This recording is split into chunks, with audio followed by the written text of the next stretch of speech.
নমস্কার, Mickey Minnie গার্ডেন্সের মধ্যে আপনাদের সকলকে স্বাগত জানাচ্ছি। আজ একটা নতুন ভিডিও নিয়ে এসেছি টমেটো গাছের বিষয়ে।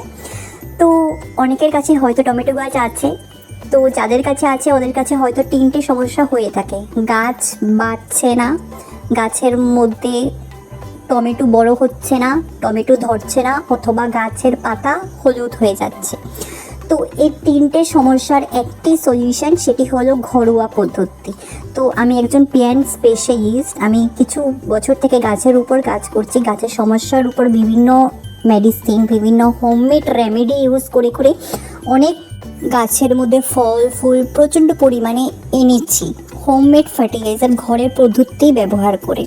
এরকম আপনারাও আপনাদের টমেটো গাছ থেকে অনেক পরিমাণে টমেটো সংগ্রহ করতে পারবেন। আর এরকম অবশ্যই আপনাদের গাছে যদি একটা টমেটো থাকে, গাছ থাকে, গাছের মধ্যে প্রচণ্ড টমেটো হয়, তো সেটার আনন্দই একটা অন্যরকম। তো আমি বলবো অবশ্যই যে আমি কি এমন জিনিস ব্যবহার করেছি গাছের মধ্যে, যেহেতু আমার গাছের টমেটো একদম টুকটুকে লাল, টমেটোর সাইজও প্রচণ্ড পরিমাণে বড়, আর টমেটো গাছ খুব ভালো গ্রোথ হচ্ছে, গাছের পাতা হলুদ হচ্ছে না, শুকিয়ে যাচ্ছে না। তো এটি প্রথম একটি জিনিস আপনারা 15 দিনের মধ্যে একবার ব্যবহার করবেন। পেঁয়াজের খোসাটাকে 24 ঘন্টার জন্য জলের মধ্যে ভিজিয়ে রেখে দেবেন। তারপর 24 ঘন্টার পর অল্প নর্মাল জল দিয়ে ডাইলুট করে সেটি গাছের মধ্যে দিয়ে দেবেন।